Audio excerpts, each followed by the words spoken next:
Masters, come on back to the chef stage if you want to see some fun dishes. I got 3 different dishes that I'm going to make very quickly, show you how we do it, and we got samples for all of them. I got shrimp, I got redfish, and I got tenderloin. And yes, there are samples for everybody. I'm not making one dish of each. We're going to make plenty, so head on back to the chef stage. Let me show you a few dishes that you can do at home. These are all easy ingredients to come by, and every dish is fast. I'm going to make it start to finish, real deal, real time, right here. Well, ZestFest is one of my favorite shows to do because this is where flavor happens. It's not bland fest. I think they're doing that over in South Lake today at the Howard Johnson. This is ZestFest. We make it hot, we make it fun, we make it exciting. We put a lot of flavor in. First dish I want to show you is some Pico de Gallo shrimp, and we're using wild caught Gulf Texas shrimp. This is the good stuff. This only has a few ingredients, and it starts with Pico de Gallo. Pretty easy. We've got some red onion, we've got some jalapeno, tomato, lime, cilantro. If you've never made Pico de Gallo, it's not that hard to do. I think you can find the recipe like on the back of your birth certificate if you were born in Texas. There's a guac and a pico right there. If you were born since the 50s, it's on there. Pico's easy, but we're gonna saute it a little bit, add in some shrimp and make a fun little dish. 5 minutes or less, start to finish. Who wants to start the clock? Who's got their app ready on their phone? Chef, I'll set 5 minutes for you. Go ahead, set 5 minutes. Can you answer a quick question, though? Somebody from New York City. Never heard of it. Mid-City, where are we talking about? Can you tell me what's the difference between Pico de Gallo and salsa? Yeah, I can. Pico de Gallo is what I'm making right here. If you want to make salsa, then you're going to have a whole lot more tomato base. Pico de Gallo is quick, fresh, hit it with your lime juice, and it's chunky, and it is a very fresh, green, bright flavor. Salsa, you're typically going to either cook or grind together or puree together, and it'll be a lot more tomato-based, and there's a lot of different complexities you can do with salsa. Pico is pretty straightforward here, so. All right, 5 minutes start to finish, I promise you. Purple onion, we're just gonna dice it up a little bit. Doesn't have to be one of those, get too chefy with it, get fancy. Just a little bit of diced purple onion. I'm gonna put some jalapenos in here too, and I think we'll go ahead and keep it pretty spicy today. I'm gonna leave all the seeds and the little veins that hold the seeds in there. If you wanna make it milder, take the white parts out. When you're looking at jalapeno, anything white, 90% of the heat. Anything green, that's all the rest of the flavor. Take the white parts out, you can get almost all the heat out and still get some flavor. So today we're gonna go with all the heat and all the flavor. A little bit of tomato also, I'm using Roma. They hold up really well when you cook them a little bit. We just take a few of the guts out, we'll just fillet them. I'll use about a half of one here. And I've got a pan that's getting hot right next to me.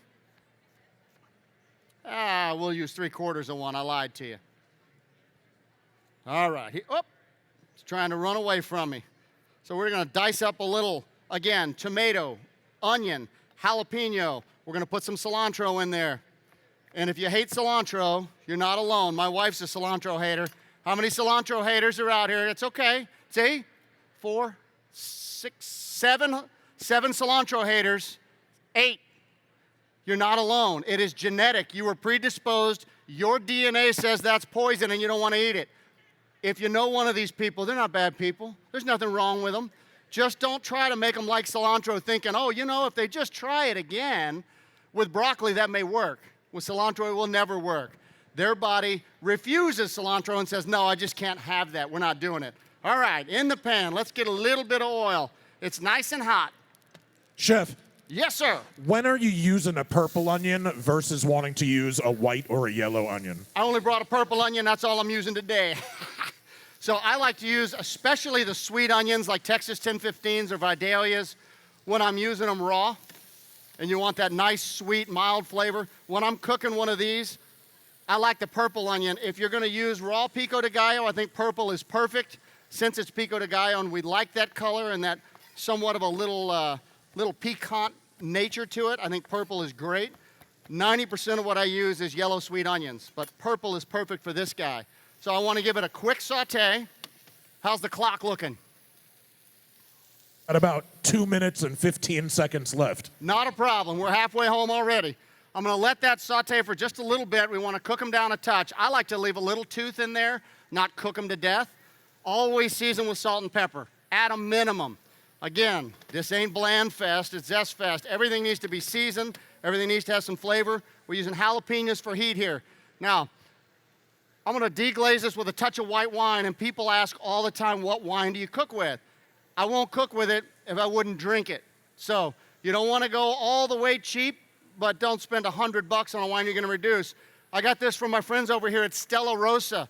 If you've never tried it, this is a Chardonnay from Monterey County, California. All the flavor, all the agriculture that California is famous for in their wine business without having to pay Napa prices. Incredibly good stuff. I'm gonna use just a split. Oh, hey, look, I got a little bit left for me. That's what I'm talking about.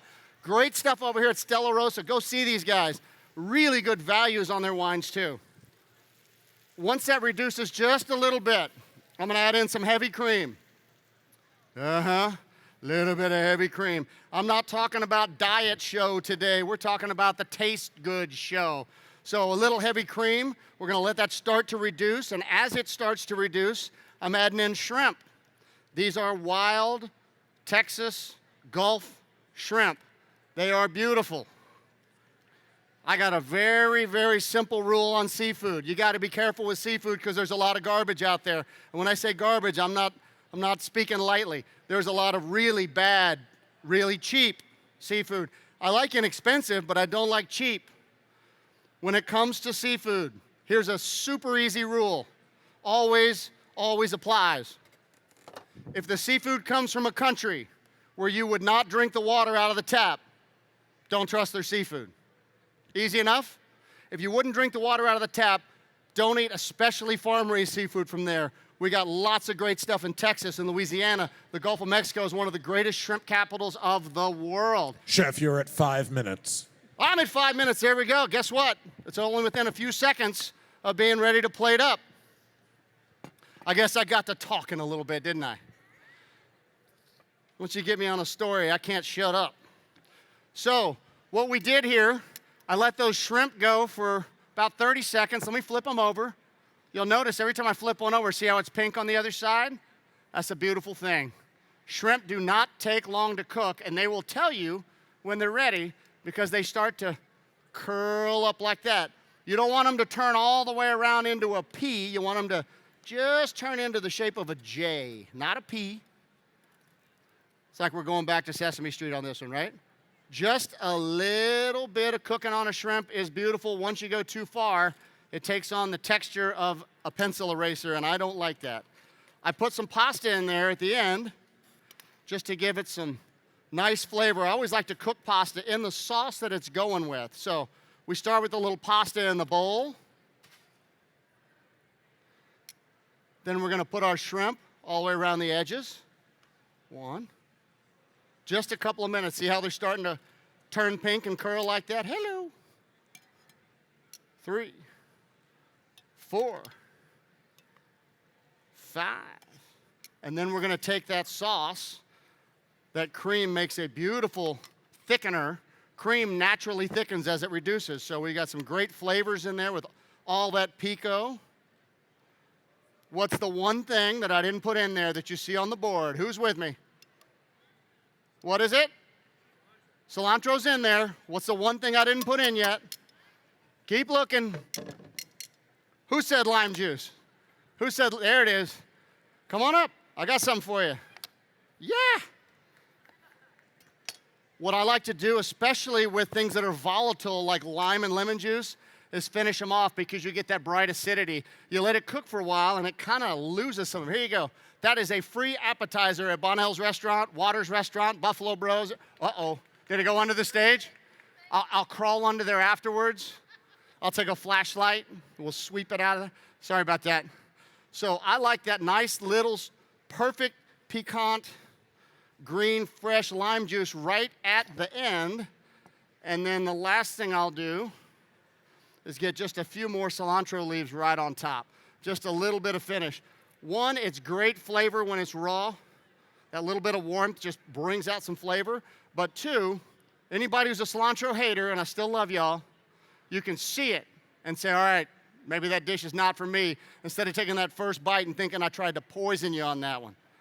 So, let's move on to our second dish. We're gonna do some black and red fish. Now, I made a big mistake today. I started getting all my stuff out. I brought my red fish. I brought some zucchini to go with it. I brought some Scotch bonnets because this one's got some serious heat to it that I love. And then I realized when I got here, blackened redfish is what I had in mind, and I forgot my blackened seasoning. Oops. So, I went ahead and walked the show a little bit and decided to find out who here had the best blackened seasoning, and I started looking around and I found one that I like every bit as much as the one I brought. This is Mike's Seasoning, all-purpose, and he is right behind that Advantage Label Company. He's on the back side of that. If you hadn't tried Mike's Seasoning, I promise you, this is great stuff. So we're gonna use Mike's for our blackened redfish today. I'm gonna give it a nice heavy dusting. We like it flavorful. Gonna let that just kind of sit in there for a second. I like to season it and then give it just a second to soak in, and we give it just a little touch of oil. Helps it not stick. We go oil on the fish and we go oil in the pan.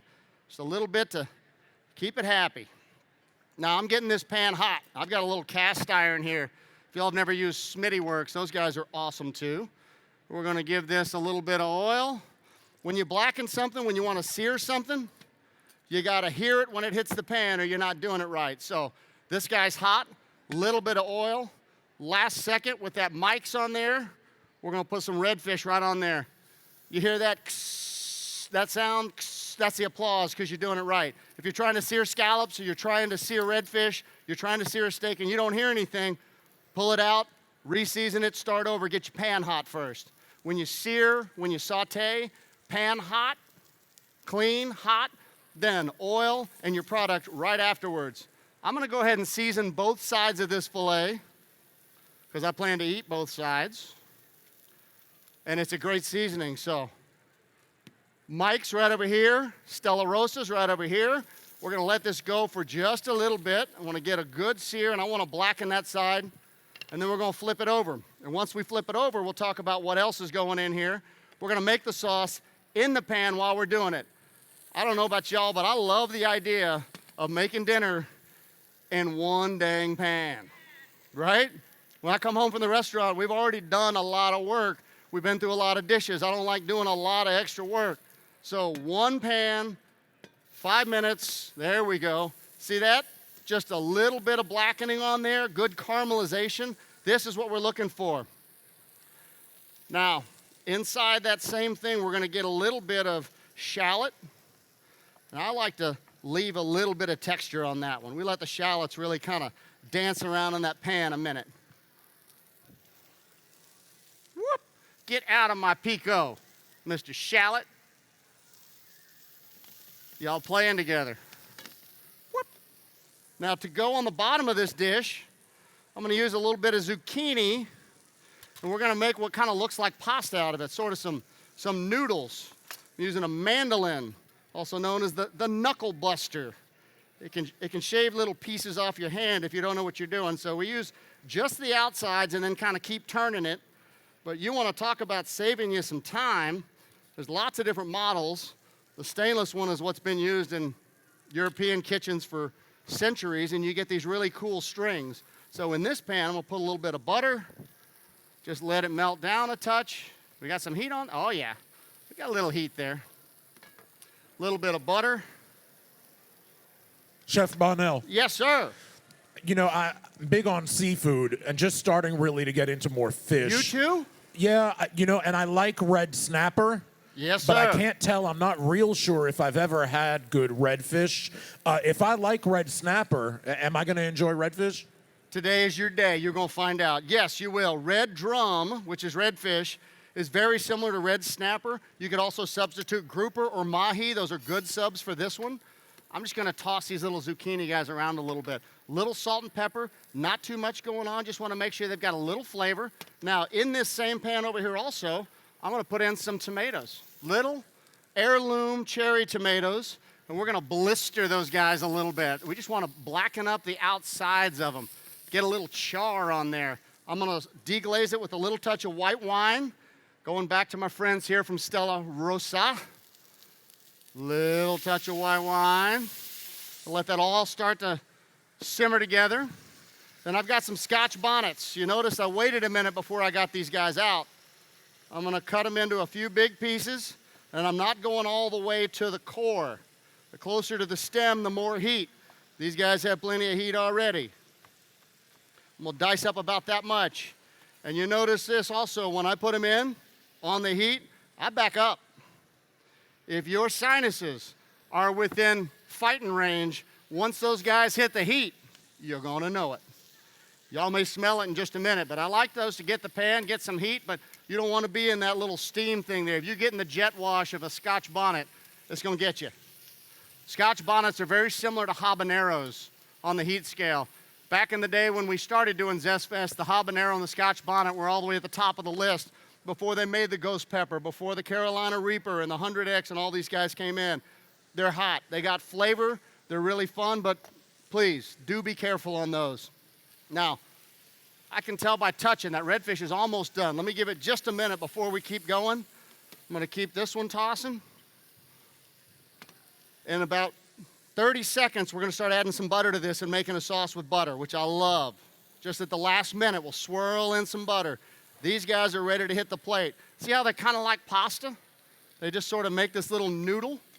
It's a lot healthier than pasta, which I'm not against pasta. I made a whole bowl of it right there, but if you're trying to go gluten-free or Whole30 or any of the ones where you're taking all the gluten out, you can do that with zucchini or squash. Just make some little noodles. There we go. Let's get some butter in there. It's time. And I just swirl and swirl. Here's the deal. The sauce, when it's ready, the dish is ready. Sauce does not wait. So this guy's going. I keep swirling until the butter's all incorporated. Then we pull it off to the side. I'm gonna grab a plate right here. Start with our zucchini right in the middle. Make it look like a little bit of spaghetti, a nice little pasta. This guy, perfect. Redfish is done, and it's in the sauce right there. And then we're gonna have these little blistered tomatoes and Scotch bonnets all the way around the plate. Give it a bath, give it some butter, some white wine. That makes everything happy, including me. There we go, nice color. And that is one of the healthier dishes I could ever make for y'all. That's 2 down. All right, ready for the third one. I'm gonna have to grab one more pan. Let's see if I can clean one. I can use that one again, that'll work. All right. Now for the third one, let's go to the meat. Fort Worth is still known as Cowtown. We still like to burn some steak here and there. Yep, we got some Fort Worth people here. I love it. That's what I'm talking about. I've got some tenderloin. We're gonna go back to a little onion, some jalapeno, the cilantro, tomato. I've got an ear of corn. We got some limes again, lots of fun stuff. And I got some avocado. Oh yeah. Even a poblano pepper today. I know it's not the hottest, but it's got some fantastic flavor.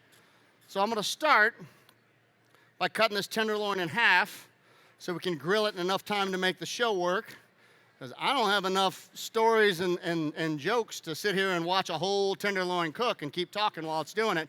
Cut it in half, we can make this work pretty quickly. Chef, I think you're selling yourself short on stories. I just followed you on Instagram at Chef Jon Bonnell, JonBonnell. There's the plug. Hey, this went up in 2015. It's a picture of you with an Ironman medal around your neck. Did you compete in the Ironman in Hawaii? I did. I finished the Ironman Kona in 2015. It only took me 14 hours, but one of the craziest, coolest, hardest days of my life. Yes, sir. Any triathletes out there? There's one right there. Outstanding. All right. I started with a little salt and pepper, a little bit of garlic, and then I'm putting in a little bit of XXX red chili. If y'all have never had the don't get your mind out of the gutter. Stop it. XXX New Mexico Red is a nice, flavorful, family-friendly chili, but it's got some heat to it.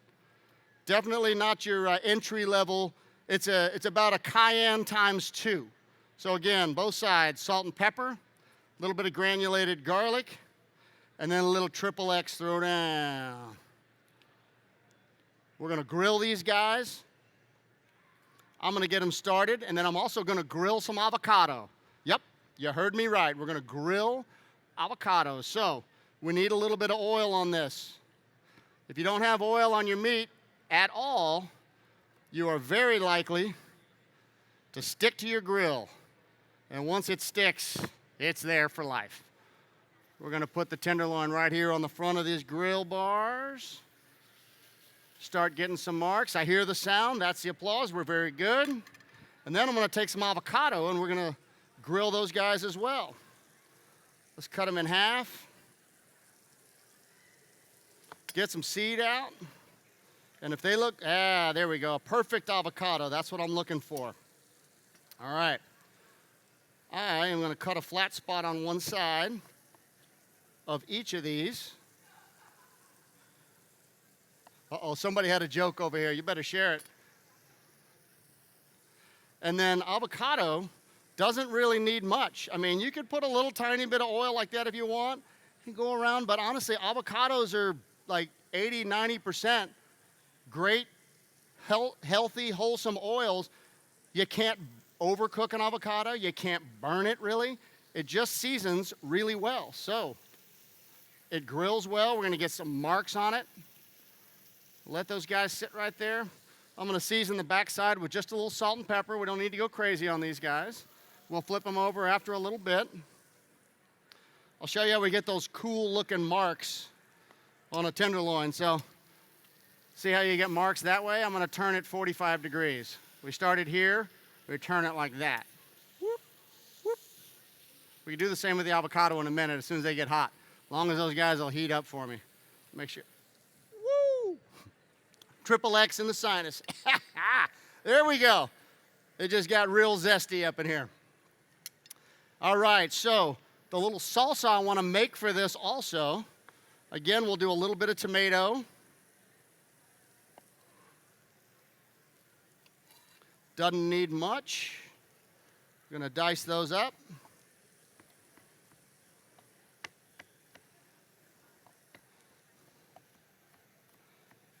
Then I'm gonna do a little bit of corn. Great season right now for fresh corn. Gonna make a little bit of a la minute in the pan salsa. So some corn, some tomato, go to a little bit more red onion.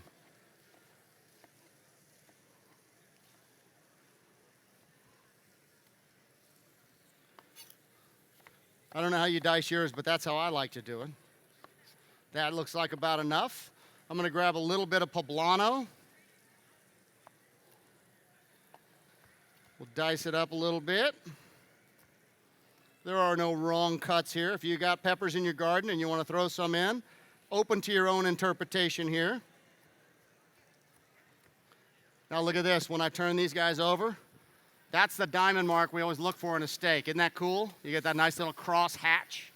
Let's see if we can make the avocados do it. It kind of depends. Some avocados will do it really well, some won't. All right, and we're gonna put a little jalapeno in this one too. And for jalapenos, I like a big chunk, so I'm just gonna cut this right down the middle in quarters and then start going from here. It's a little shortcut. I bet somebody's like, man, this whole show, that right there was the most valuable thing I saw. Fastest way to cut some big chunk jalapeno right there. You never know what kind of nuggets you're gonna pick up. Just keep watching. All right. Let me see what these avocados are looking like. Nice little grill mark, not too bad. Get a little sear on those guys. Tenderloin's almost done. I'm gonna get a little bit of butter and a little bit of oil in this pan. We're gonna make that quick a la minute salsa. Then I'll show you how we plate this guy up. Oh yeah, it's gonna be fast. Here we go.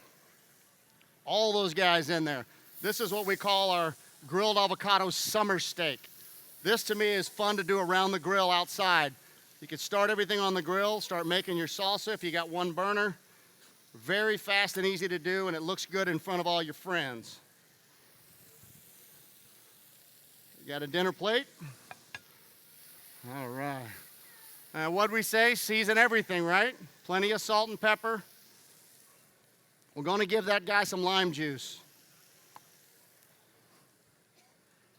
Doesn't have much longer to go, so here we go. Lime juice. Hey, if your limes are a little tough and you don't have one of those juicers, you know, the Ron Popeil, Juice-O-Matic kind of thing, these are the greatest juicers I know. Super simple. You don't need to spend 90 bucks at Williams-Sonoma just to be able to get juice out of a citrus fruit. These guys work really well. They're probably sitting in your drawer already. Perfect citrus reamer. Little lime juice, little salt and pepper, really quick flash salsa. Last second on that one, we're gonna give it some cilantro. Then I'll turn those guys off. I'll let it sit until we're ready. Now, here's how we plate this up. Let me get those avocados off of here.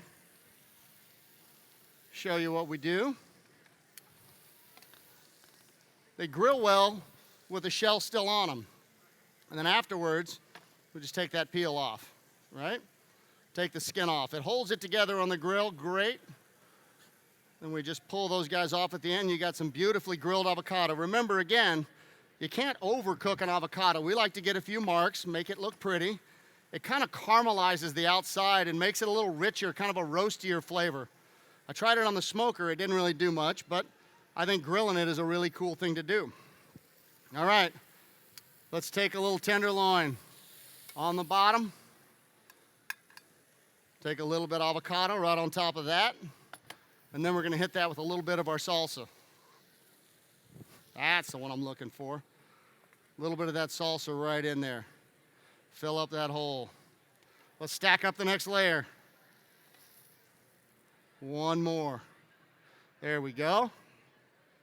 Another avocado right on top of that.